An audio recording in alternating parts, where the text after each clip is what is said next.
Hello friends, എല്ലാവർക്കും എൻ്റെ nursing aspirants എന്ന യൂട്യൂബ് ചാനലിലേക്ക് സ്വാഗതം. അപ്പോൾ ഞാൻ ഇന്ന് നമ്മുടെ നഴ്സിംഗ് ഓഫീസർ എയിംസിന്റെ നഴ്സിംഗ് ഓഫീസർ എക്സാമിനുള്ള പ്രിപ്പറേഷന് വേണ്ടിയിട്ടുള്ള പ്രീവിയസ് ക്വസ്റ്റ്യൻസ് ഡിസ്കഷന്റെ പാർട്ട് 3 ആയിട്ടാണ് വന്നിരിക്കുന്നത്. സെയിം മുന്നത്തെ ഫസ്റ്റ് പാർട്ട് സെക്കൻഡ് പാർട്ടിലുള്ളത് പോലെ തന്നെ ഒരു 20 ക്വസ്റ്റ്യൻസ് ആണ് ഞാൻ ഇവിടെ ഡിസ്കസ് ചെയ്യുന്നത്. ക്വസ്റ്റ്യനും അതിന്റെ ഓപ്ഷനും അതിന്റെ ആൻസറും പിന്നെ അതിന്റെ റിലേറ്റഡ് ആയിട്ടുള്ള കുറച്ച് അഡീഷണൽ ഇൻഫർമേഷൻ ആണ്. ചോയ്സിന്റെ എന്തെങ്കിലും ഇമ്പോർട്ടന്റ് ആയിട്ടുള്ള പോയിന്റ്സ് ഒക്കെ ഉണ്ടെങ്കിൽ അതൊക്കെ കൂടെയാണ് ഞാൻ ഇതിൽ ആഡ് ചെയ്തിട്ടുള്ളത്. എന്തായാലും നിങ്ങൾ വീഡിയോ കംപ്ലീറ്റ് ആയിട്ട് കാണാൻ ശ്രമിക്കുക. നിങ്ങൾ എക്സാമിന് പ്രിപ്പയർ ചെയ്യുന്നവരാണെങ്കിൽ എയിംസിന്റെ പ്രിപ്പയർ ചെയ്യുന്നവർ മാത്രമല്ല, DHS-നായാലും DME-ക്കായാലും അതുപോലെ തന്നെ CRPF-നോ വേറെ ഏതെങ്കിലും സെൻട്രൽ ലെവലോ സ്റ്റേറ്റ് ലെവൽ എക്സാംസിന് എന്തെങ്കിലും നഴ്സിംഗ് എക്സാംസിന് പ്രിപ്പയർ ചെയ്യുന്നവരാണെങ്കിൽ definitely you should watch this. It will be useful for you. കാരണം എന്താ എന്ന് വെച്ച് കഴിഞ്ഞാൽ വളരെ ഇമ്പോർട്ടന്റ് ആയിട്ടുള്ള ക്വസ്റ്റ്യൻസ് ആണ് ഞാൻ ഇവിടെ ഉൾക്കൊള്ളിച്ചിട്ടുള്ളത്. കാരണം നമ്മുടെ ഇതുപോലത്തെ എക്സാംസിനൊക്കെ ഗവൺമെന്റ് എക്സാംസിനൊക്കെ ജോബ് ഓറിയന്റഡ് എക്സാംസിനൊക്കെ റിപ്പീറ്റഡ് ആയിട്ട് പ്രീവിയസ് ക്വസ്റ്റ്യൻസിൽ നിന്നാണ് റിപ്പീറ്റഡ് ആയിട്ട് ക്വസ്റ്റ്യൻസ് ചോദിക്കുന്നത്. അതുപോലെ തന്നെ നമ്മൾ ആ ഒരു ടോപ്പിക് എന്താണ് അവരോട് മെയിൻ ആയിട്ട് ചോദിച്ചിരിക്കുന്നത് മനസ്സിലാക്കിയിരുന്നാൽ പല രീതിയിൽ അപ്ലൈ ചെയ്താണ് അവർ ക്വസ്റ്റ്യൻസ് ചോദിക്കുന്നത്. അപ്പൊ നമ്മൾ കണ്ടന്റ് അറിഞ്ഞിരിക്കുക എന്നതാണ് മെയിൻ കാര്യം. ഓക്കെ, അപ്പോൾ നിങ്ങൾ ആദ്യമായിട്ടാണ് എൻ്റെ ചാനലിൽ വീഡിയോസ് കാണുന്നതെങ്കിൽ സബ്സ്ക്രൈബ് ചെയ്യാൻ മറക്കരുത്. മുന്നേ ഉള്ള വീഡിയോസ് ഒക്കെ കാണാൻ ശ്രമിക്കുക. കണ്ടിട്ട് ഇഷ്ടപ്പെടുകയാണെങ്കിൽ നിങ്ങൾക്ക് യൂസ്ഫുൾ ആണെന്ന് തോന്നുന്നെങ്കിൽ ചാനൽ സബ്സ്ക്രൈബ് ചെയ്യുക. ഒപ്പം തന്നെ തൊട്ടടുത്ത് കാണുന്ന ബെല്ലൈക്കൺ കൂടെ ഒന്ന് പ്രസ് ചെയ്യുക. എന്നാൽ മാത്രമേ ഞാൻ ഇനിയും തുടർന്നുള്ള വീഡിയോസ് ഒക്കെ അപ്ലോഡ് ചെയ്യുമ്പോൾ നിങ്ങൾക്ക് കറക്റ്റ് ടൈമിൽ തന്നെ നോട്ടിഫിക്കേഷൻ കിട്ടുകയുള്ളൂ. പിന്നെന്താ, കൂട്ടുകാർക്കൊക്കെ ഷെയർ ചെയ്യുക. എന്തെങ്കിലും സജഷൻസോ കമന്റ്സോ ഒക്കെ ഉണ്ടെങ്കിൽ അതൊക്കെ എഴുതാൻ ശ്രമിക്കുക. ഓക്കെ, അപ്പോൾ എല്ലാവരും നന്നായിട്ട് പഠിക്കണം. അതിനിടയ്ക്കുള്ള കുറച്ച് സമയം ഇതുപോലെ അപ്ലോഡ് ചെയ്യുന്ന വീഡിയോസ് ഒക്കെ ഒന്ന് കാണാൻ ശ്രമിക്കുക. നിങ്ങൾക്ക് എന്തായാലും യൂസ്ഫുൾ ആയിരിക്കും കേട്ടോ. ഓക്കെ, അപ്പൊ നമുക്ക് ടോപ്പിക്കിലോട്ട് പോകാം, ക്വസ്റ്റ്യൻസിലോട്ട് പോകാം. First question: the reabsorption of sodium in DCT is controlled by which hormone? അപ്പൊ എന്താണ് DCT? Distal convoluted tubule. അത് എന്തിന്റെ പാർട്ടാണ്? നമ്മുടെ കിഡ്നിയിലെ നെഫ്രോൺ ഉണ്ടല്ലോ, നമ്മുടെ കിഡ്നിയുടെ ഏറ്റവും ചെറിയ യൂണിറ്റ് എന്ന് പറയുന്നത് ഏതാണ്? Functional unit, structure and functional unit of kidney എന്ന് പറയുന്നത് ഏതാണ്? നെഫ്രോൺ ആണ് അല്ലെ. നമ്മൾ കിഡ്നിയെ കുറിച്ച് പഠിക്കുന്ന ആ ഒരു ശാസ്ത്രശാഖ എന്താ പറയുന്നത്? നെഫ്രോളജി. എന്തുകൊണ്ടാണ്? അവിടെ നമ്മൾ മെയിൻ ആയിട്ട് പഠിക്കുന്നത് നെഫ്രോണിനെ കുറിച്ചും അതിന്റെ ഫങ്ഷൻസിനെ കുറിച്ചുമാണ്. അപ്പൊ അതുകൊണ്ടാണ് അതിന് നെഫ്രോളജി എന്നുള്ള പേര് വരുന്നത്. അപ്പൊ നമ്മുടെ സ്ട്രക്ചറിൽ നമ്മുടെ നെഫ്രോണിന്റെ സ്ട്രക്ചർ പഠിക്കുമ്പോൾ നമ്മൾ അവിടെ പഠിക്കുന്ന പാർട്ടുകളാണ് ഗ്ലോമർലസ്, പിന്നെ എന്തായിരുന്നു, distal convoluted tubule, proximal convoluted tubule, collecting duct. ഇതൊക്കെ നമ്മൾ പഠിക്കുന്നുണ്ട് അല്ലെ. ലൂപ്പ് ഓഫ് ഹെൻലെ ഇതെല്ലാ പാർട്സും നമ്മൾ അവിടെ പഠിക്കുന്നുണ്ട് അനാട്ടമി ആൻഡ് ഫിസിയോളജിയിൽ. അപ്പൊ ഇവിടെ ചോദിച്ചിരിക്കുന്നത് the reabsorption of sodium in DCT. അപ്പൊ എന്താ അവിടെ അതൊരു ഇൻഫർമേഷൻ ആണ് കേട്ടോ. അപ്പൊ അതും ഒരു മെയിൻ പോയിന്റ് ആണ്. സോഡിയം റീഅബ്സോർപ്ഷൻ നടക്കുന്നത് ഏത് പാർട്ടിലാണ് എന്ന് ചോദിച്ചാൽ നമ്മൾ അറിഞ്ഞിരിക്കുക ഡിസ്റ്റൽ കൺവല്യൂട്ടഡ് ട്യൂബ്യൂളിലാണ്. is controlled by which hormone? അപ്പൊ നമ്മുടെ പേര് മനസ്സിലാക്കണം. എന്താണ്? നമ്മുടെ സോഡിയം റീഅബ്സോർപ്ഷൻ കൺട്രോൾ ചെയ്യുന്ന ഒരു ഹോർമോണിന്റെ സഹായത്തോടു കൂടിയാണ്. അത് ഏത് ഹോർമോൺ ആണെന്നാണ് question. Options: anti diuretic hormone, vasopressin, renin, aldosterone. Okay, അപ്പൊ നമ്മുടെ ഇവിടുത്തെ ആൻസർ എന്ന് പറയുന്നത് ഏതാണ്? ആൽഡോസ്റ്റിറോൺ ആണ് correct answer. Okay, correct answer എന്ന് പറയുന്നത് ആൽഡോസ്റ്റിറോൺ ആണ്. ആൽഡോസ്റ്റിറോൺ ഇവിടെ ഏത് ഗ്ലാൻഡ് സെക്രീറ്റ് ചെയ്യുന്നതാണ് എന്നറിയോ? അഡ്രിനൽ ഗ്ലാൻഡ് ആണ് ആൽഡോസ്റ്റിറോൺ സെക്രീറ്റ് ചെയ്യുന്നത്. ഓക്കെ, അതുകൂടെ ഒന്ന് അറിഞ്ഞിരിക്കുക. അപ്പൊ നമ്മുടെ സോഡിയം എവിടെയാണ് റീഅബ്സോർപ്ഷൻ നടക്കുന്നത്? നെഫ്രോണിലെ ഡിസ്റ്റൽ കൺവല്യൂട്ടഡ് ട്യൂബ്യൂളിലാണ്. അത് കൺട്രോൾ ചെയ്യുന്ന ഹോർമോൺ ഏതാന്ന് ചോദിച്ചാൽ ഏതാണ്? ആൽഡോസ്റ്റിറോൺ ആണ്. അപ്പൊ നമുക്ക് ഇവിടെ ഒരിക്കലും ആന്റി ഡയൂററ്റിക് ഹോർമോണും ആൽഡോസ്റ്റിറോണും കൂടെ കൺഫ്യൂഷൻ ആകരുത്. കാരണം നമ്മൾ കിഡ്നിയുടെ എന്തെങ്കിലും റിലേറ്റഡ് ആയിട്ട് വരുമ്പോൾ ആന്റി ഡയൂററ്റിക് നമ്മൾ ഓർക്കും, പക്ഷെ അത് വാട്ടർ റീഅബ്സോർപ്ഷന് വേണ്ടിയാണ് സഹായിക്കുന്നത്. ആൽഡോസ്റ്റിറോൺ ആണ് നമ്മുടെ സോഡിയം റീഅബ്സോർപ്ഷന് ഹെൽപ്പ് ചെയ്യുന്ന കൺട്രോൾ ചെയ്യുന്ന ഹോർമോൺ. ഓക്കെ, അപ്പൊ നമുക്ക് അതിന്റെ ജസ്റ്റ് ഒരു ചെറിയൊരു എക്സ്പ്ലനേഷനും കൂടി ഉണ്ട്, അത് നോക്കാം. കണ്ടില്ലേ, ഇതാണ് നോർമൽ നമ്മുടെ നെഫ്രോണിന്റെ സ്ട്രക്ചർ. ഇവിടെ കണ്ടില്ലേ, അഫറന്റ് ആർട്ടീരിയോൾസും എഫറന്റ് ആർട്ടീരിയോൾസും ആണ് ഇവിടെ കാണുന്നത്. അതായത് അഫറന്റ് ആർട്ടീരിയോൾസ് എന്ന് വെച്ചാൽ നമ്മുടെ നെഫ്രോണിലോട്ട് ബ്ലഡ് വരുന്നത് അഫറന്റ് ആർട്ടീരിയോൾസ് വഴിയാണ്. അതിനുശേഷം ഇവിടെ എന്ത് ചെയ്യുന്നു, ഇവിടെ ഒരു എല്ലാ അഫറന്റും എഫറന്റും കൂടി ചേർന്നിട്ട് ഒരുമിച്ച് ഒരു ഗ്ലോബ്, എന്താ പറയാ, ഒരു ബോൾ പോലെ ആവുന്നുണ്ട് അല്ലെ. അതിനെയാണ് എന്ത് പറയുന്നത്, ഗ്ലോമർലെസ് എന്ന് പറയുന്നത്. അതിന്റെ കാപ്പിലറി നെറ്റ്വർക്ക് ആണ്, ബ്ലഡ് വെസൽസിന്റെ കാപ്പിലറി നെറ്റ്വർക്ക് ആണ് അതിനെ ഗ്ലോമർലെസ് എന്നാണ് അറിയപ്പെടുന്നത്. അപ്പൊ ഇവിടെ ഒരു കപ്പ് ഷേപ്പിൽ കാണുന്നുണ്ട് അല്ലെ ഒരു സ്ട്രക്ചർ. അപ്പൊ അതിനെ എന്താ പറയുന്നത്, ബൊമാൻസ് ക്യാപ്സ്യൂൾ എന്നാണ് പറയുന്നത്. അവിടെയാണ് നമ്മുടെ ഫിൽട്രേഷൻ നടക്കുന്നത്. അഫറന്റ് ആർട്ടീരിയോൾ വഴി വരുന്ന ബ്ലഡിലെ ആവശ്യമുള്ള ഭാഗങ്ങൾ പോയിട്ട് ബാക്കി എക്സസ് ആയിട്ട് വരുന്ന ഫ്ലൂയിഡും ചില മിനറൽസും ഒക്കെ ഇതുവഴി പാസ് ചെയ്ത് പോകും. ഓക്കെ, ബൊമാൻസ് ക്യാപ്സ്യൂളിലാണ് നമ്മുടെ ഫിൽട്രേഷൻ നടക്കുന്നത്. ബാക്കിയുള്ളത് എങ്ങോട്ട് പോകും, എഫറന്റ് ആർട്ടീരിയോൾസ് വഴി വീണ്ടും സർക്കുലേഷൻ കണ്ടിന്യൂ ചെയ്യും. അപ്പൊ ഇനി നമുക്ക് പഠിക്കാനുള്ളത് ബൊമാൻസ് ക്യാപ്സ്യൂളിൽ വരുന്ന ഫ്ലൂയിഡും അയോൺസും ഒക്കെ എന്ത് സംഭവിക്കുന്നു എന്നുള്ളതാണ്. അത് ഇവിടെ കണ്ടില്ല, ഫസ്റ്റ് ഇവിടുത്തെ ചുളിവുള്ള ഈ വളവുള്ള പാർട്ടിനെയാണ് എന്ത് പറയുന്നത്, പ്രോക്സിമൽ കൺവല്യൂട്ടഡ് ട്യൂബുൾ അല്ലെങ്കിൽ PCT എന്ന് പറയുന്നത്. അടുത്ത് ഇങ്ങനെ ഒരു ലോങ് ആയിട്ടുള്ള ഒരു ലൂപ്പ് കാണുന്നുണ്ട്, അതിനെ എന്താ പറയുന്നത്, ലൂപ്പ് ഓഫ് ഹെൻലെ എന്നാണ് പറയുന്നത്. ഇനി വീണ്ടും ഒരു ചെറിയ കൺവല്യൂട്ടഡ് ട്യൂബുകൾ നമുക്ക് കാണാം, അതിനെ ഡിസ്റ്റൽ കൺവല്യൂട്ടഡ് ട്യൂബുൾ എന്ന് പറയുന്നത്. നമ്മുടെ ക്വസ്റ്റ്യനിലെ പാർട്ട് ഇവിടെയാണ് എന്ത് സംഭവിക്കുന്നത്, സോഡിയം റീഅബ്സോർപ്ഷൻ നടക്കുന്നത്. അപ്പൊ അവിടെ ആ സോഡിയം റീഅബ്സോർപ്ഷൻ ആരാണ് കൺട്രോൾ ചെയ്യുന്നത്, ആൽഡോസ്റ്റിറോൺ ആണ്. അപ്പൊ ഈ സോഡിയം റീഅബ്സോർപ്ഷൻ കഴിഞ്ഞിട്ടാണ് ബാക്കിയുള്ള ഫ്ലൂയിഡ് എന്ത് ചെയ്യുന്നത്, യൂറിനായി പുറത്തു പോകാൻ വേണ്ടിയിട്ട് കളക്ടിങ് ഡക്റ്റിലോട്ട് പോകുന്നത്. ഈ കളക്ടിങ് ഡക്റ്റിലാണ് ഒരുപാട് നെഫ്രോൺസ് വന്ന് കണക്ട് ചെയ്യുന്നുണ്ട്. അങ്ങനെ ജോയിൻ ചെയ്തിട്ടാണ് നമ്മൾ കളക്ടിങ് ഡക്റ്റ് ആകുന്നത്. അവിടെ നിന്നാണ് നമ്മുടെ യൂറിൻ ഫ്ലോ ചെയ്യുന്നത്. ഓക്കെ, അപ്പൊ നമുക്ക് ഒരു ചെറിയൊരു ഐഡിയ കിട്ടിയില്ലേ സ്ട്രക്ചറിനെ കുറിച്ച്. Bowman's capsule, proximal convoluted tubule, distal convoluted tubule, collecting duct. പിന്നെ ഇവിടെ എന്താ പറഞ്ഞത്, ഇവിടെ നമ്മുടെ കാപ്പിലറി നെറ്റ്വർക്കിനെ ഗ്ലോമർലെസ് എന്ന് പറയുന്നു. ഓക്കെ, ഇത്രയും കാര്യങ്ങളാണ് ചെറിയൊരു ഐഡിയ. ഇനി ഇതൊന്ന് വായിച്ചു നോക്കൂ. If decreased blood pressure is detected, the adrenal gland is stimulated by these stretch receptors to release aldosterone. അപ്പൊ എന്താണ് നമുക്കറിയാലേ, സോഡിയം ആണ് നമ്മുടെ ശരീരത്തിൽ എന്താ ബ്ലഡ് പ്രഷർ കൺട്രോൾ ചെയ്യുന്നതിന് മെയിൻ ആയിട്ടുള്ള പാർട്ട്. സോഡിയം കുറയുമ്പോൾ എന്ത് ചെയ്യുന്നു, ബ്ലഡ് പ്രഷർ കുറയാൻ സാധ്യതയുണ്ട് എന്നുള്ളത് അർത്ഥം. അതുപോലെ തന്നെ പൊട്ടാസ്യം അവിടെ കൂടുകയും ചെയ്യും. അപ്പോൾ ബ്ലഡ് പ്രഷർ കുറയുകയാണെങ്കിൽ, if decreased blood pressure is detected, എന്ത് ചെയ്യും, അഡ്രിനൽ ഗ്ലാൻഡ് എവിടെയാണ് കാണുന്നത്, കിഡ്നിയുടെ അപ്പർ പാർട്ടിനാണ് അല്ലെ, കിഡ്നിയുടെ മുകളിലായിട്ടാണ്, രണ്ട് കിഡ്നിയുടെ മുകളിലായിട്ടാണ് അഡ്രിനൽ ഗ്ലാൻഡ് കാണുന്നത്. നമുക്ക് രണ്ട് അഡ്രിനൽ ഗ്ലാൻഡ് ഉണ്ട് അല്ലെ. ഈ അഡ്രിനൽ ഗ്ലാൻഡിൽ റിസപ്റ്റേഴ്സ് സ്റ്റിമുലേറ്റ് ചെയ്യുകയും എന്ത് റിലീസ് ചെയ്യുകയും ചെയ്യുന്നു, ആൽഡോസ്റ്റിറോൺ റിലീസ് ചെയ്യുകയും ചെയ്യുന്നു, which increases reabsorption of sodium from the urine, sweat and the gut. അപ്പൊ ഈ ആൽഡോസ്റ്റിറോൺ ആണ് എന്ത് സഹായിക്കുന്നത്, സോഡിയം റീഅബ്സോർബ് ചെയ്യാൻ വേണ്ടി. എക്സസ് ആയിട്ട് പുറത്തോട്ട് പോകുന്ന സോഡിയത്തെ തിരിച്ച് അബ്സോർബ് ചെയ്യുന്നു. അതിനെയാണ് എന്ത് ചെയ്യുന്നത്, റീഅബ്സോർപ്ഷൻ എന്ന് പറയുന്നത്. യൂറിനിൽ നിന്നും സ്വെറ്റിൽ നിന്നും ഗട്ടിൽ നിന്നും ഒക്കെ പുറന്തള്ളപ്പെടുന്ന സോഡിയത്തെ തിരിച്ച് സാധിക്കുന്ന അത്രയും റീഅബ്സോർബ് ചെയ്യുന്നത് ആൽഡോസ്റ്റിറോണിന്റെ സഹായത്തോടു കൂടിയാണ്. This causes increased osmolarity in the extra cellular fluid which will eventually return blood pressure toward normal. അപ്പൊ എന്ത് ചെയ്യും, സോഡിയം അങ്ങനെ കൂടുകയും എക്സ്ട്രാ സെല്ലുലാർ ഫ്ലൂയിഡിന്റെ ഓസ്മോളാരിറ്റി കൂടുകയും അങ്ങനെ ബ്ലഡ് പ്രഷർ നോർമൽ ലെവലിൽ ആവുകയും ചെയ്യും. അപ്പൊ നോർമൽ ലെവൽ ആകുമ്പോഴത്തേക്ക് അവിടെ അഡ്രിനൽ ഗ്ലാൻഡ് വീണ്ടും ആൽഡോസ്റ്റിറോൺ സെക്രീറ്റ് ചെയ്യുന്നത് കുറയ്ക്കും. അപ്പൊ കറക്റ്റ് നോർമൽ ലെവലിൽ മെയിൻറ്റെയിൻ ചെയ്യും. ഇങ്ങനെയാണ് നമ്മുടെ സോഡിയം റീഅബ്സോർപ്ഷൻ നടക്കുന്നത്. അപ്പൊ ഇത് നിങ്ങൾക്ക് മനസ്സിലായല്ലോ അല്ലെ. അപ്പൊ ഇത് ഇമ്പോർട്ടന്റ് ആയിട്ടുള്ള ഒരു പോയിന്റ് ആണ്. ഇനി നമുക്ക് നെക്സ്റ്റ് ക്വസ്റ്റ്യൻ നോക്കാം. Which of the following hepatitis is called post transfusional hepatitis? Okay, അതൊരു വളരെ ഇമ്പോർട്ടന്റ് ആയിട്ടുള്ള ക്വസ്റ്റ്യൻ ആണ്. Post transfusional hepatitis. അപ്പൊ നമുക്കറിയാം ഹെപ്പറ്റൈറ്റിസ് എന്ന് വെച്ചാൽ ഇൻഫ്ലമേഷൻ ഓഫ് ലിവർ ആണ്. അപ്പൊ അതിന്റെ കോസേറ്റീവ് ആയിട്ടുള്ള വൈറസിനനുസരിച്ച് depends on the virus, type of virus, it is classified into different types. അപ്പം A, B, C, D, E എന്നൊക്കെ പറഞ്ഞ് നമ്മൾ പഠിക്കുന്നുണ്ട് അല്ലെ.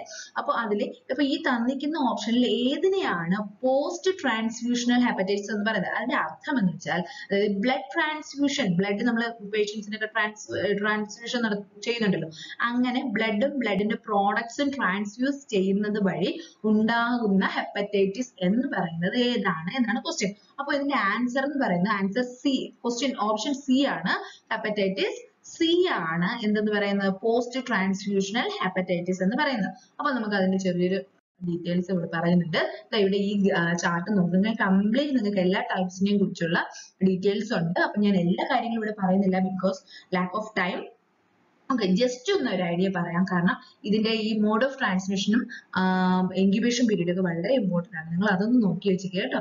അപ്പൊ മോഡ് ഓഫ് ട്രാൻസ്മിഷൻ എങ്ങനെയാണ്? ഹെപ്പറ്റൈറ്റിസ് എ ആണെങ്കിൽ ഫീക്കൽ ഓറൽ റൂട്ടും, ഹെപ്പറ്റൈറ്റിസ് ബി ആണെങ്കിൽ ബ്ലഡ് ബോൺ വഴിയും സെക്ഷൽ കോണ്ടാക്ട് വഴിയും വെർട്ടിക്കൽ ട്രാൻസ്മിഷൻ വഴിയൊക്കെയാണ് ഹെപ്പറ്റൈറ്റിസ് ബി വരുന്നത്. പിന്നെ ഹെപ്പറ്റൈറ്റിസ് സി എന്ന് പറയുന്നത് കംപ്ലീറ്റ്ലി ബ്ലഡ് ബോൺ ആണ്. അതുകൊണ്ട് തന്നെയാണ് നമ്മൾ എന്ത് പറയുന്നത്, ഈ ഹെപ്പറ്റൈറ്റിസ് ബി എന്ന് പറയുന്നത് നമ്മുടെ ഇൻസ്ട്രുമെന്റ് ഷെയറിങ്ങും ഈ അതൊക്കെ വഴിയിട്ടാണ് കേട്ടോ ഈ ഹെപ്പറ്റൈറ്റിസ് ബി ഒക്കെ കൂടുതലായിട്ട് വരുന്നത്. പക്ഷെ ഹെപ്പറ്റൈറ്റിസ് സി എന്ന് പറയുന്നത് കറക്റ്റ് ആയിട്ട് നമ്മുടെ ബ്ലഡ് ട്രാൻസ്ഫ്യൂഷൻ വഴി തന്നെ ബ്ലഡും ബ്ലഡ് പ്രോഡക്ട്സും ട്രാൻസ്ഫ്യൂസ് ചെയ്യുന്നത് വഴി തന്നെയാണ് വരുന്നത്. അതുകൊണ്ടാണ് പോസ്റ്റ് ട്രാൻസ്ഫ്യൂഷണൽ ഹെപ്പറ്റൈറ്റിസ് എന്ന് അറിയപ്പെടുന്നത്. Okay, hepatitis C is known as post-transfusional hepatitis. Okay, hepatitis A എന്ന് പറഞ്ഞാൽ fecal oral route ആണ്. Hepatitis B blood-borne sexual contact and vertical transmission. Hepatitis D എന്ന് പറയുന്നത് blood-borne തന്നെയാണ്. പിന്നെ എന്താ പറയാ, വേറെ പലതരത്തിലുള്ള അതർ സോഴ്സസ് വഴി ഉണ്ടാകുന്നതുമാണ് ഹെപ്പറ്റൈറ്റിസ് ഡി എന്ന് പറയുന്നത്. പക്ഷേ ഈ ബ്ലഡ് ബോൺ വഴി ബ്ലഡ് ട്രാൻസ്ഫ്യൂസ് ചെയ്യുന്ന വഴി ഏത് ഹെപ്പറ്റൈറ്റിസ് വേണമെങ്കിലും വരാം. പക്ഷെ അതിൽ മെയിൻ ആയിട്ട് കൂടുതലായിട്ടും വരുന്നത് ഏതാണ്? ഹെപ്പറ്റൈറ്റിസ് സി ആണ്. അതുകൊണ്ടാണ് പോസ്റ്റ് ട്രാൻസ്ഫ്യൂഷണൽ ഹെപ്പറ്റൈറ്റിസ് സി അറിയപ്പെടുന്നത്. അപ്പൊ പിന്നെ ഇനി ഏതാ? ഹെപ്പറ്റൈറ്റിസ് ഇ ആണ്. അതും ഇതുപോലെ തന്നെ ഫീക്കോ ഓറൽ റൂട്ട് വഴിയും കണ്ടാമിനേറ്റഡ് വാട്ടർ വഴിയൊക്കെയാണ് എയും ഇയും ഒക്കെ വരുന്നത്. അപ്പൊ അത് മറക്കാതിരിക്കുക. ചിലപ്പോൾ അങ്ങനെ ക്വസ്റ്റ്യൻസ് ഉണ്ടാകാം. നമ്മുടെ വാട്ടർ വഴിയും കണ്ടാമിനേറ്റഡ് വാട്ടർ വഴിയും ഫുഡ് വഴിയും ഒക്കെ ഉണ്ടാകുന്ന ഹെപ്പറ്റൈറ്റിസ് ഏതാന്ന് വേണമെങ്കിലും ക്വസ്റ്റ്യൻ ചോദിക്കാം. ഓക്കെ, അതുപോലെ തന്നെ ഇൻക്യുബേഷൻ പീരീഡുകൾ ഒന്ന് നിങ്ങൾ വീഡിയോ പോസ്റ്റ് ചെയ്തിട്ട് ഒന്ന് പഠിക്കാൻ ശ്രമിക്കുക കേട്ടോ. ഇതൊക്കെ ചോദിക്കാം. ഇത് രണ്ട് കാര്യങ്ങളും മെയിൻ ആയിട്ടുള്ള കാര്യമാണ്. നമുക്ക് നെക്സ്റ്റ് ക്വസ്റ്റ്യനിൽ നോക്കാം. Third question, the patient is showing in the diagram. ഇത് അവിടെ കണ്ടില്ലേ? ഡയഗ്രാം കണ്ടില്ലേ? ഈ ഡയഗ്രാമിൽ പേഷ്യന്റ് എന്താണ് കാണിക്കുന്നത്, എന്ത് സൈൻ ആണ് കാണിക്കുന്നത് എന്നാണ് അപ്പൊ ചോദിക്കുന്നത്. Universal precaution sign, universal donning sign, universal choking sign, universal dysphagia sign. നമുക്കറിയാം അല്ലെ എന്താണ്? യൂണിവേഴ്സൽ ചോക്കിംഗ് സൈൻ ആണ് കറക്റ്റ് ആയിട്ട് എന്റെ ആൻസർ. നമുക്കിത് കണ്ടാൽ തന്നെ അറിയാം പേഷ്യന്റ് നമ്മുടെ ത്രോട്ടിൽ എന്തോ കുടുങ്ങിയിട്ട് പേഷ്യന്റ് അത് ഇങ്ങനെ പുറത്തോട്ട് തള്ളാൻ വേണ്ടിയിട്ട്, പുറത്തോട്ട് തുപ്പാൻ വേണ്ടിയിട്ട്, ചുമയ്ക്കാൻ വേണ്ടിയിട്ടൊക്കെ ശ്രമിക്കുകയാണ്. അതാണ് അവിടെ കാണിക്കുന്നത്. അതുകൊണ്ട് അതിന് ഈ സൈനിന് എന്താ പറയുന്നത്? Universal choking sign. Okay, correct answer universal choking sign. Next നമുക്ക് ഇത് ഒന്ന് നോക്കാം. എന്താ ഞാൻ ഇവിടെ പറയുന്നതെന്ന് വെച്ച് കഴിഞ്ഞാൽ, നമ്മൾ ഈ ഒരാൾക്ക് ചോക്കിംഗ് സൈൻ ചോക്കിംഗ് സംഭവിച്ചു കഴിഞ്ഞാൽ നമ്മൾ എന്താണ് ചെയ്യുന്നത്? ഹെമിച്ച് മാനുവർ എന്ന് പറഞ്ഞിട്ട് ഒരു പ്രൊസീജിയർ ഉണ്ട്. നമുക്ക് അറിയാവുന്ന കാര്യമാണ്. പേഷ്യന്റിനെ മുന്നോട്ട് ബെൻഡ് ചെയ്യുക. എന്ത് ചെയ്യുക? ഇവിടെ കണ്ടില്ല, lean the person forward slightly and stand behind him or her. കണ്ടേ, ഇപ്പൊ പിക്ചറിൽ കാണുന്ന പോലെ. ഇപ്പൊ നമ്മുടെ വീട്ടിലൊക്കെ ഒരാൾക്ക് ഇതുവരെ സംഭവിച്ചു കഴിഞ്ഞാൽ നമ്മൾ ഇത് ഉടനെ തന്നെ ഇങ്ങനെ ചെയ്യുക. അന്തം വിട്ട് ഇങ്ങനെ പേടിച്ച് നിൽക്കുകയല്ല, ഉടനെ തന്നെ ഇങ്ങനെ ചെയ്യുക. ഇതൊക്കെ ഒരു നമ്മുടെ ഡെയിലി ലൈഫിൽ വളരെ യൂസ്ഫുൾ ആയിട്ടുള്ള കാര്യങ്ങളാണ് കേട്ടോ. പേഷ്യന്റിന്റെ ഫ്രണ്ടിലോട്ട് ഒന്ന് ബെൻഡ് ചെയ്ത് സ്ലൈറ്റ്ലി ബെൻഡ് ചെയ്ത് നിർത്തുക. Make fist with on hand. എന്നിട്ട് എന്ത് ചെയ്യുക? പേഷ്യന്റ് ക്രോസ് ചെയ്ത് നമ്മുടെ അബ്ഡോമിനെ ക്രോസ് ചെയ്ത് കൈ കൊണ്ട് നമ്മൾ മുറുകെ പിടിക്കുക patient. Put on your hands around the person and grasp your fist with your other hand near the top of the stomach. സ്റ്റൊമക്കിന് മുകളിലിട്ട് നമ്മളിങ്ങനെ മുറുകെ അമർത്തി രണ്ട് കൈ കൊണ്ട് നമ്മൾ കൈപ്പത്തികൾ നമ്മൾ ചേർത്ത് മുറുകെ പിടിക്കുക. Just below the centre of the rib cage. നമ്മുടെ റിബ്സിന്റെ ജസ്റ്റ് താഴെയായിട്ടാണ് ചെയ്യുന്നത്. Make quick hard movement inward and outward. എന്നിട്ട് എന്ത് ചെയ്യുക? നമ്മൾ ചേർത്ത് അമർത്തി 2-3 ടാപ്പിംഗ് കൊടുക്കുകയാണല്ലേ. അപ്പോഴത്തേക്ക് എന്ത് ചെയ്യും? നാച്ചുറലി ഒരുവിധമുള്ള എന്തെങ്കിലും ഒരു തടസ്സമാണെങ്കിൽ അതൊക്കെ പുറത്തോട്ട് പോകും. എന്തെങ്കിലും തൊണ്ടയ്ക്ക് എന്തെങ്കിലും എന്താ പറയാ, ത്രോട്ടിൽ എന്തെങ്കിലും അടഞ്ഞിരിക്കുകയാണെങ്കിൽ ആ ഒരു വസ്തു പുറത്തോട്ട് തുപ്പിപ്പോകാൻ വേണ്ടിയിട്ട് സാധ്യതയുണ്ട്. ഓക്കെ, പുറത്തോട്ട് പോകും. അതാണ് ഈ ഒരു രീതിയാണ് ഹിംലിച്ച് മാന്യൂർ എന്ന് പറയുന്നത്. First aid procedure for dislodging and obstruction from a person's wind pipe in which a sudden strong pressure is applied on their abdomen between the navel and rib cage. Okay, ഇപ്പൊ ഇത് മനസ്സിലായല്ലോ അല്ലെ? അപ്പൊ ഇനി നമുക്ക് അറിയേണ്ട ഫോറിൻ ബോഡി ആസ്പിറേഷന്റെ signs ഒക്കെ എന്തൊക്കെയാണെന്നുള്ളതാണ്. കംപ്ലീറ്റ് എയർവേ ഒബ്സ്ട്രക്ഷൻ ആണെങ്കിൽ ചോക്കിംഗ് സൈനും റെസ്പിറേറ്ററി ഡിസ്ട്രസും ഇനബിലിറ്റി ടു സ്പീക്ക് ഓർ കഫും ആയിരിക്കും.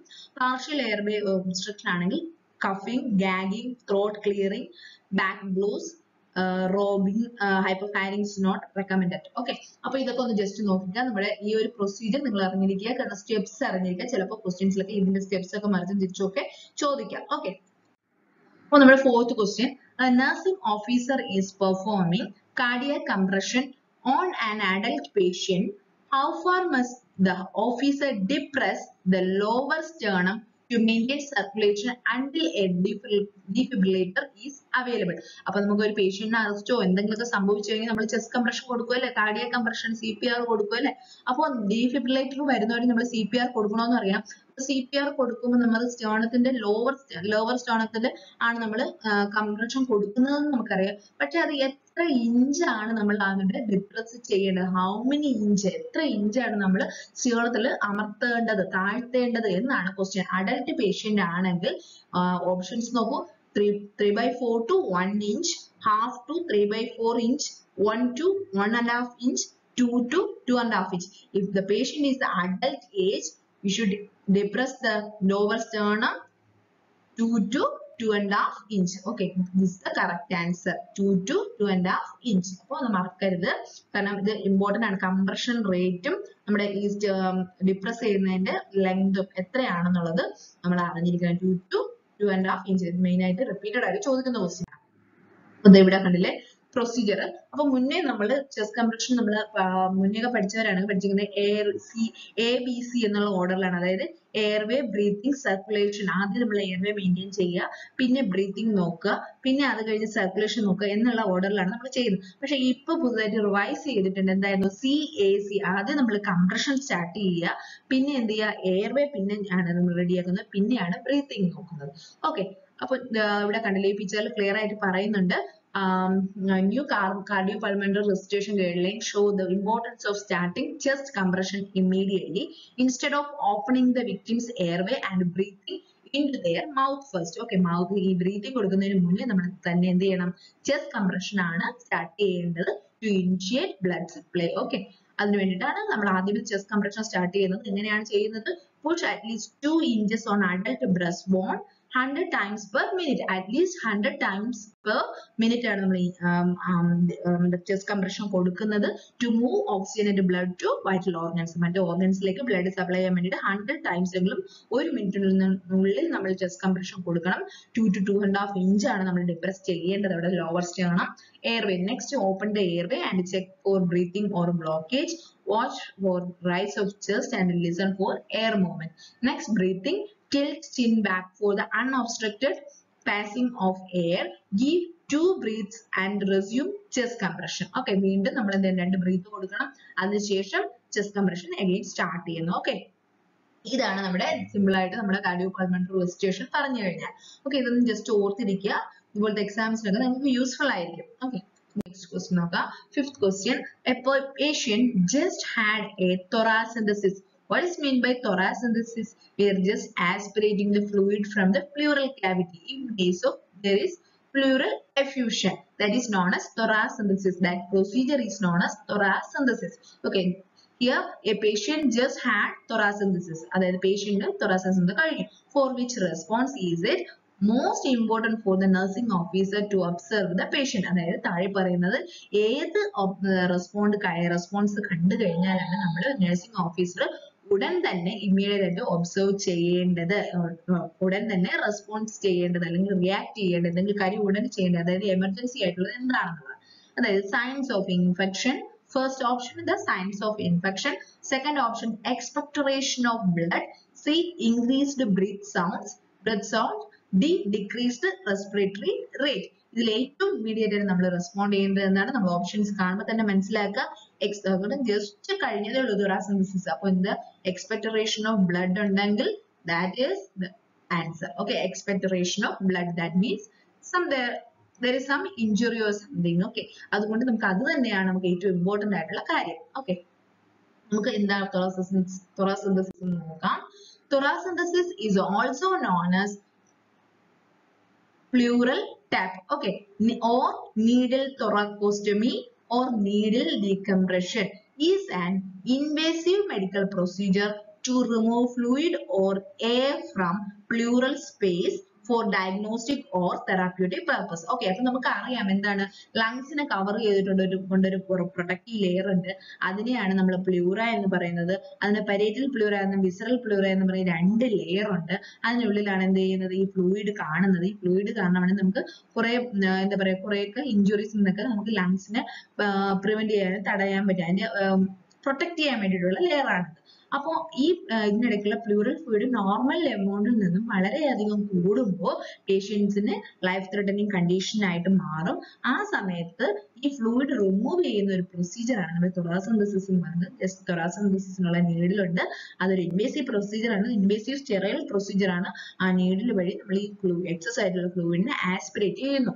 ഓക്കെ, ഇതാണ് തൊറാസിന്തസിസ് എന്ന് പറയുന്നത്. അപ്പോൾ ആ സമയത്ത് അത് കഴിയുമ്പോൾ പേഷ്യന്റ് ബ്ലഡ് പേഷ്യന്റ് തുപ്പുന്ന സെക്രീഷനിൽ എന്ത് ചെയ്യുന്നു, ബ്ലഡ് ഉണ്ടെങ്കിൽ അതിൽ നിന്ന് നമ്മൾ മനസ്സിലാക്കുന്നത് ഈ തൊറാസിന്തസിസ് നടന്ന സമയത്ത് പേഷ്യന്റ് ലങ്സിന്റെ ലോബ്സിനോ അല്ലെങ്കിൽ അസോസിയേറ്റഡ് സ്ട്രക്ചേഴ്സിനോ ഒക്കെ എന്തെങ്കിലും ഇഞ്ചുറീസോ എന്തെങ്കിലും സംഭവിച്ചിരിക്കാം.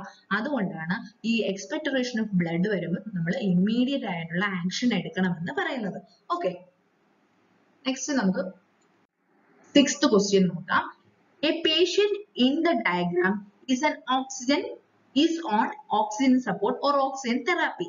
By which method he or she is being delivered oxygen? Okay, നമ്മുടെ ഈ ഫോട്ടോയിൽ ഈ പിക്ചറിൽ കാണുന്ന പേഷ്യന്റിന് ഓക്സിജൻ തെറാപ്പിയാണ് നടക്കുന്നത്. നമുക്ക് കണ്ടാൽ തന്നെ അറിയാം. ഇവിടെ കാനുലയാണ് അല്ലെ കാണുന്നത്, നാസൽ പ്രോങ് പോലുള്ള എന്തോ ആണ് കാണുന്നത്. അപ്പൊ അതിന് എന്ത് ഓക്സിജൻ തെറാപ്പി എന്നാണ് പറയുന്നത് എന്നാണ്, which type of oxygen therapy എന്നാണ് നമ്മൾ ഐഡന്റിഫൈ ചെയ്യേണ്ടത്. നോക്കൂ, ഓപ്ഷൻസ് നോക്കൂ. Option A nasal prong, B non breather mask, C venturi mask, D high flow nasal prong. ഇതിൽ ഏതാ ആൻസർ? നാസൽ പ്രോങ് ആണെന്ന് തോന്നുന്നു. അല്ലേ, ഇവിടെ നാസൽ പ്രോങ് ഇവിടെ ഫസ്റ്റ് പാർട്ട് ആണ്. പക്ഷെ ഈ ബാലൻസ്ഡ് സ്ട്രക്ചർ കണ്ടില്ലേ, ഹ്യൂമിഡിഫയറും ഫ്ലോ റേറ്റും ഇതൊന്നും നാസൽ പ്രോങ്ങിൽ ഇല്ല അല്ലെ.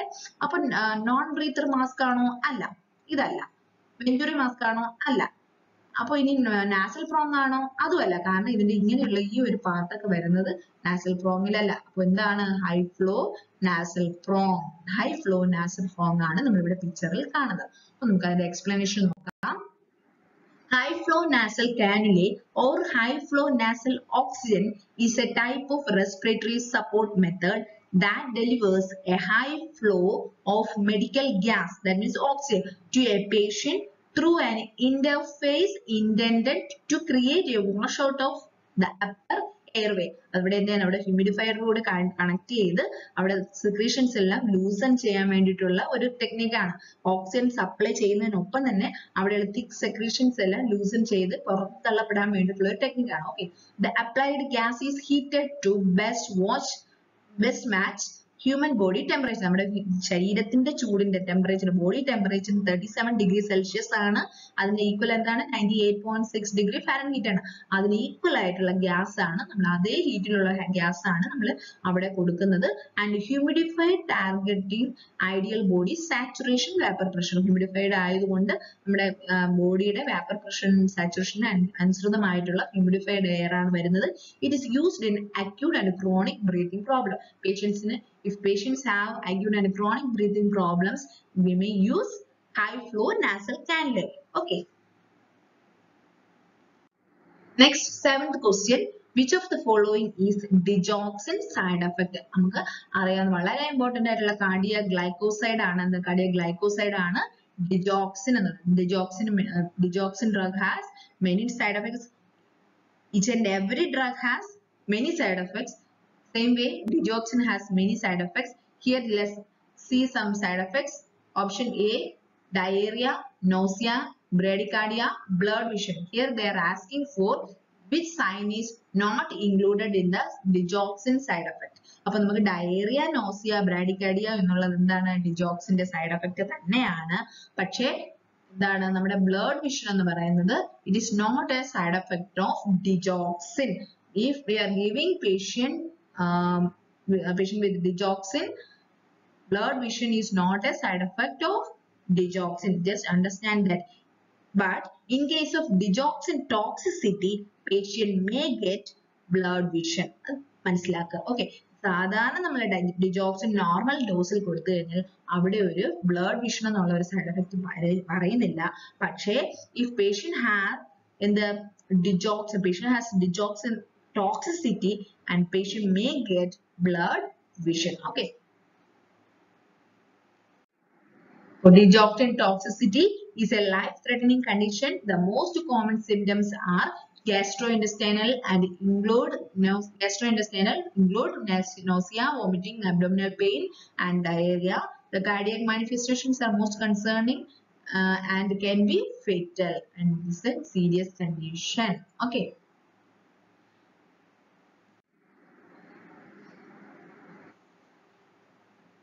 Instrument in the diagram. അപ്പോൾ ഇവിടെ കണ്ടില്ലേ ഒരു forceps ആണ് ഇവിടെ പറഞ്ഞിരിക്കുന്നത്. ഈ ഇൻസ്ട്രുമെന്റ് ഏതാണ്? Just identify the instrument.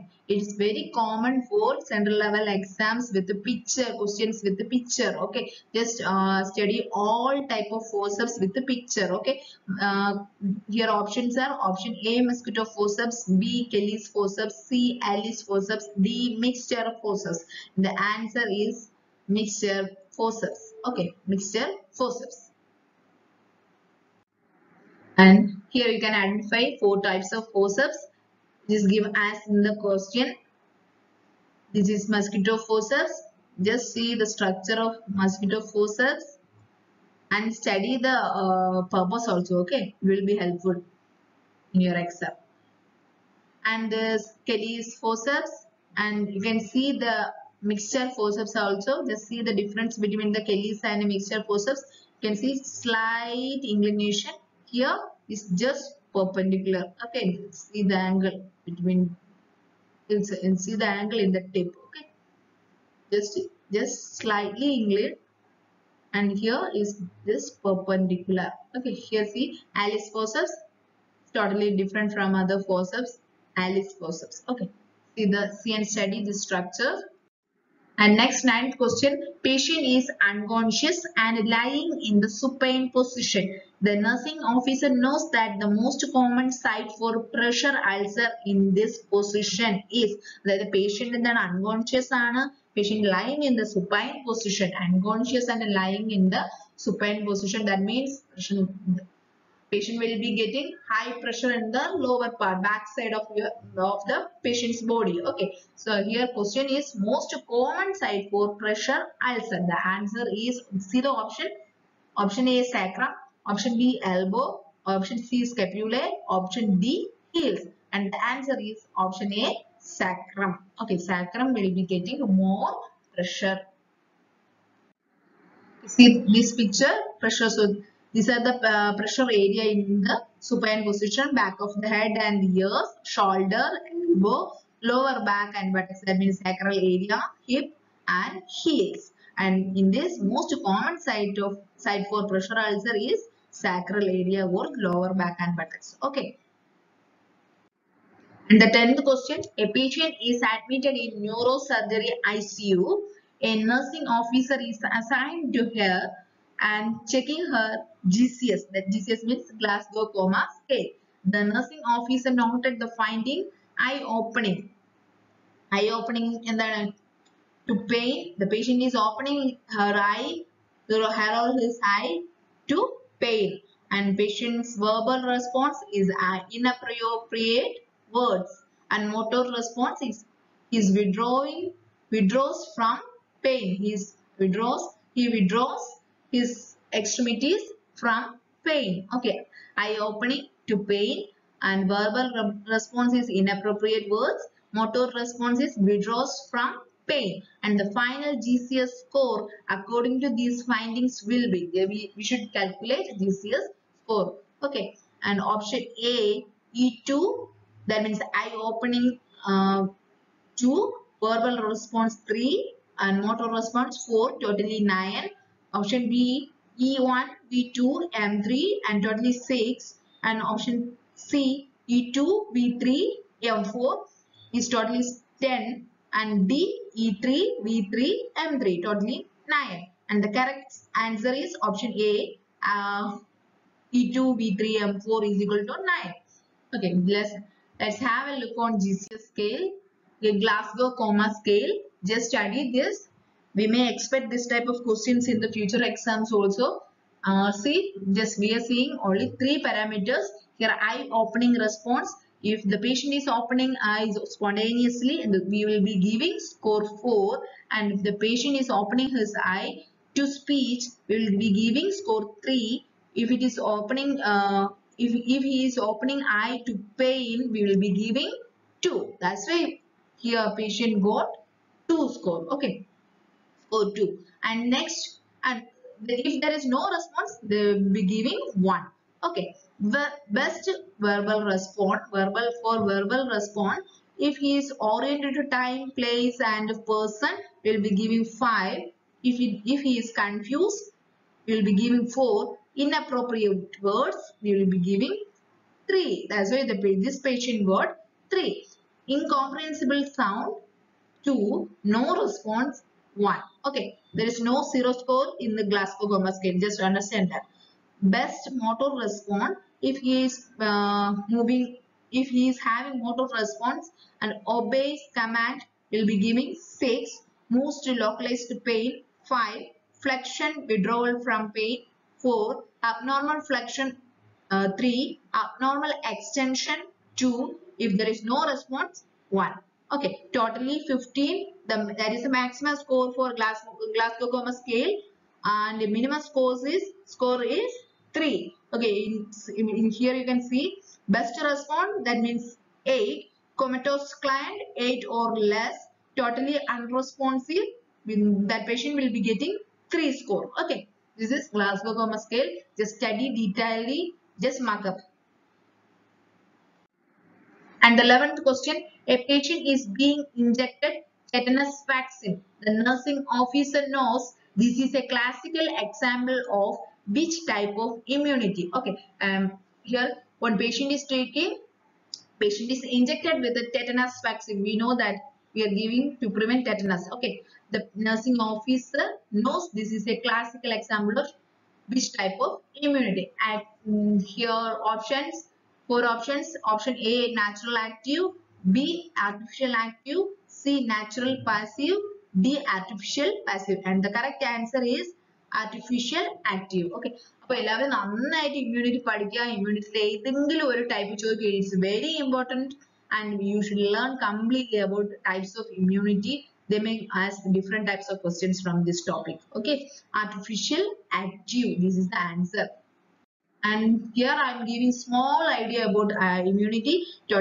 Mainly immunity divided into 2 types, innate immunity and adaptive immunity.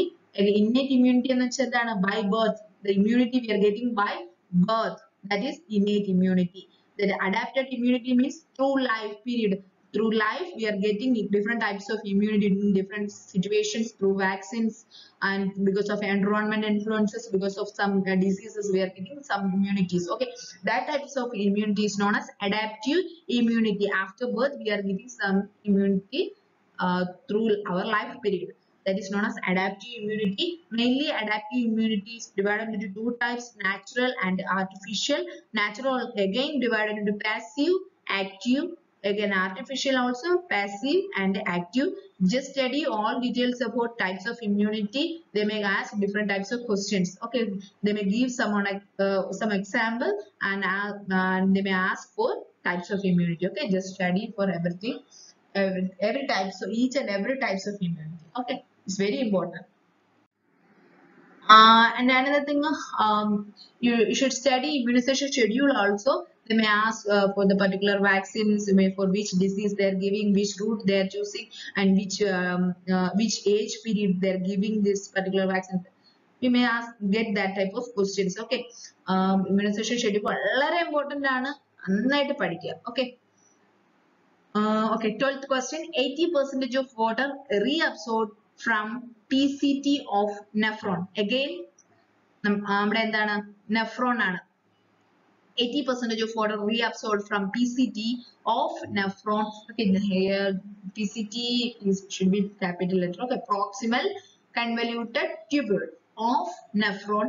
This water reabsorption is done by which mechanism? അതായത് നമ്മുടെ എന്താണ്? നമ്മുടെ കിഡ്നിയിലെ നെഫ്രോണില് water reabsorption നടക്കുന്നുണ്ടല്ലേ? After filtration, ഗ്ലോമർലസില് ഫ്ലൂയിഡ് ഓവർ ആയിട്ട് നമ്മുടെ നെഫ്രോണിനകത്തോട്ട് വരുന്നുണ്ട്. അതിൽ നിന്നും 80% വാട്ടർ റീഅബ്സോർബ് ചെയ്യുന്നുണ്ട്. എവിടെയാണ്? പ്രോക്സിമൽ കൺവല്യൂട്ടഡ് ട്യൂബ്യൂളിൽ ഫസ്റ്റ് ഉള്ള കർവ് ആയിട്ട് വരുന്ന ചുളിവ് വരുന്ന ആ ഒരു പോർഷൻ ഉണ്ടല്ലോ, അവിടെയാണ് പ്രോക്സിമൽ കൺവല്യൂട്ടഡ് ട്യൂബ്യൂൾ എന്ന് പറയുന്നത്. അത് ഏത് പ്രോസസ് വഴിയാണ് അവിടെ റീഅബ്സോർപ്ഷൻ നടക്കുന്നതാണ് ആൻസർ. ക്വസ്റ്റ്യൻ. ഓക്കെ, നമ്മുടെ ഓപ്ഷൻ എന്തായിരുന്നു? Active transport filtration, diffusion, osmosis. Okay, so the answer option D, osmosis. And through osmosis, 80% of water gets absorbed from proximal convoluted tubule of nephron. Okay. Next, here you can see the difference between osmosis, diffusion, what's this, filtration, and active and passive transport. Okay. അപ്പോൾ ഇവിടെ എന്താണ് ഓസ്മോസിസിൽ എന്താ നടക്കുന്നത്? Semi permeable മെംബ്രെയിനിലൂടെ എന്താ നടക്കുന്നതെന്ന് വെച്ച് കഴിഞ്ഞാൽ സൊല്യൂട്ടിന്റെ concentration കുറഞ്ഞിടത്ത് നിന്ന്, സൊല്യൂട്ട് എന്ന് പറയുമ്പോൾ അതിന്റെ അടുത്തുള്ള മോളിക്യൂൾ ഷുഗർ മോളിക്യൂൾ ആണ് കേട്ടോ. ഇത് ഇവിടെ കണ്ടില്ലേ, molecular lesser concentration of solute to water എന്ത് ചെയ്യുന്നു, lesser concentration solute നിന്നും solute concentration കുറഞ്ഞിടത്ത് നിന്നും എന്ത് ചെയ്യുന്നു, കൂടിയിടത്തേക്ക് മൂവ് ചെയ്യുന്നു. അങ്ങനെ വാട്ടർ എന്ത് ചെയ്യുന്നു, ഇവിടെ കൂടുന്നു. അതിനെയാണ് ഓസ്മോസിസ് എന്ന് പറയുന്നത്. അത് തന്നെയാണ് നമ്മുടെ കിഡ്നിയിൽ നടക്കുന്നത്. അവിടെ സൊല്യൂട്ട് കോൺസെൻട്രേഷൻ കുറഞ്ഞിടത്ത് നിന്നും സൊല്യൂട്ട് കോൺസെൻട്രേഷൻ കൂടിയിടത്തോട്ട് വാട്ടർ മൂവ് ചെയ്യുന്നു. That is osmosis. ഡിഫ്യൂഷൻ എന്താണ്? The net movement of particles from an area of higher concentration to a lower concentration. Solutes എന്ത് ചെയ്യുന്നു, higher concentration ൽ നിന്ന് lower concentration ലോട്ട് മൂവ് ചെയ്യുന്നു. അതിനെയാണ് diffusion എന്ന് പറയുന്നത്. ഫിൽട്രേഷൻ എന്ന് പറയുന്നത് നമ്മുടെ ഗ്ലോബർലെസ്സിൽ ബ്ലഡ് വരുന്നു, ആവശ്യമുള്ള കാര്യങ്ങൾ മാത്രം ഫിൽട്ടർ ചെയ്തിട്ട് പോകുന്നു, ബാക്കിയുള്ളത് നെഫ്രോണിലോട്ട് ട്യൂബ്യൂളിലോട്ട് എൻ്റർ ആകുന്നതാണ് ഫിൽട്രേഷൻ. ആക്റ്റീവ് ട്രാൻസ്പോർട്ട് എന്ന് പറയുമ്പോൾ പാസീവ് ട്രാൻസ്പോർട്ട് എന്ന് വെച്ചാൽ ഇവിടെ എനർജി ഡിപ്പെൻഡന്റ് ആയിട്ടാണ് പറയുന്നത്. എന്താണ്, നമ്മുടെ പാസീവ് ട്രാൻസ്പോർട്ട് ആണെങ്കിൽ there is no need for energy. In case of active transport, it needs energy to move from lower concentration to higher concentration. Okay. In passive transport, it will be moving from a higher concentration, lower concentration. So there is no need for energy. Okay, let's have an idea to identify correct answer. Next, 13th question. A patient came in an emergency department having severe injury on head and face because of road accident. Okay, severe injury in head and face.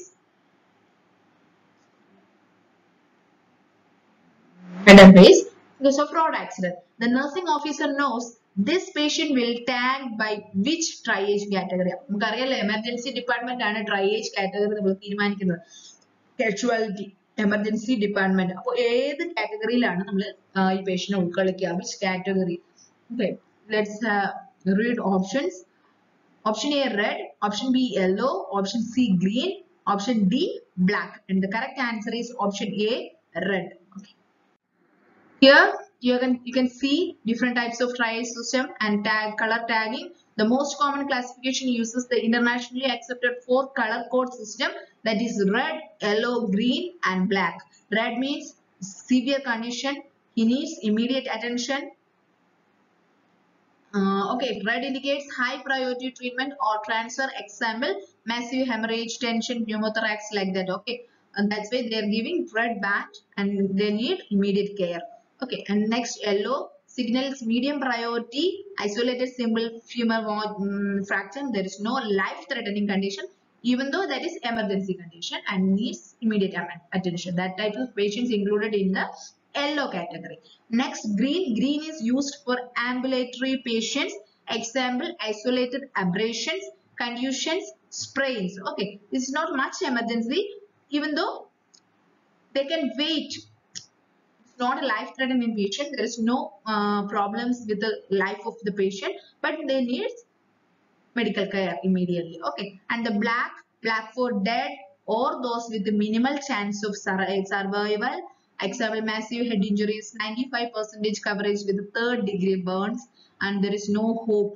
That type of patients is called hope for life. That means that type of patients will be included in black category. Okay, this is a different color coding used in triage system. Next, 14th question. A nursing officer is assigned a COPD diagnosed COPD COPD diagnosed patient. COPD എന്താണ്? Chronic obstructive pulmonary disease. Okay, the nursing officer is assigned a COPD diagnosed patient. Nebulization Duolin TDS 3 times a day is prescribed to the patient. If the nursing officer forgot to nebulize the patient in his shift, then it will be counted as what? Okay, COPD patient ആയിരുന്നു. Patient in nebulization 3 times a day. No, dual nebulization 3 times a day prescribe ചെയ്തു. But the nursing officer forgot to give nebulization to the patient in his shift. Then it will be called as battery, malpractice, assault, and negligence. And it will be, the correct answer is negligence. Okay. So it's very important topic in fundamentals of nursing, different types of TOTS. Should learn everything. Okay. At least they will ask one questions for each exam. Okay. Here you can have some idea about these options. Battery means touching or wounding a person in an offensive manner without patient's permission. If we are touching the patient, that is called as, or touching or wounding a person. Even you are touching and not making any problems also, if the patient can complain, it is included in the battery. Okay, without permission, if you are touching the patient, it is called as battery. Okay, so because of that we are asking permission before each and every procedure. Even though it's a simple procedure also, we will ask permission to the patient before starting the procedure. Okay, otherwise it is called as battery. Okay, and malpractice, violation of standards of nursing practice, assault, a mental or physical threat without touching a person. If we are touching the patient, that is known as battery, and we are not touching the patient and making some threat to the patient or mental or physical threat to the patient, that is called as assault. And negligence, nursing negligence is when a nurse who is fully capable of caring does not care in the way reasonably prudent nurse would, and as a result the patient suffer unnecessary. അതായത് നമ്മൾ എന്താ പറയാ, നമുക്ക് കഴിവ് ഉണ്ടായിരുന്നിട്ട് നമ്മൾ ചെയ്യേണ്ട കാര്യം നമ്മൾ അവിടെ മറന്നു പോകുകയോ അത് കാരണം പേഷ്യന്റിന് എന്തെങ്കിലും സഫർ ചെയ്യേണ്ടി വരികയോ ചെയ്തു കഴിഞ്ഞാൽ അതിനെ നെഗ്ലിജൻസിൽ ഉൾപ്പെടുത്തും. അത് വലിയൊരു തെറ്റാണ്. നമ്മൾ അത്ര റെസ്പോൺസിബിൾ ആയിട്ടുള്ള പേഴ്സൺ ആണ്, നമ്മളത് ചെയ്തേ പറ്റുള്ളൂ. ഓക്കെ, അപ്പൊ ഇതുപോലെ പല ടൈപ്പുകളുണ്ട്, നമ്മളത് നന്നായിട്ട് നോക്കണോട്ടോ എല്ലാ ടൈപ്പും. Next 15th question. Nursing officer is injecting vitamin K to a patient as shown in the diagram. Okay, vitamin K. By which route is she injecting the drug? Either route ആണ് intravenous, subcutaneous, intramuscular, intradermal. ഏതാണ്? And the correct answer is intramuscular. You can see they're giving injection by deltoid muscles.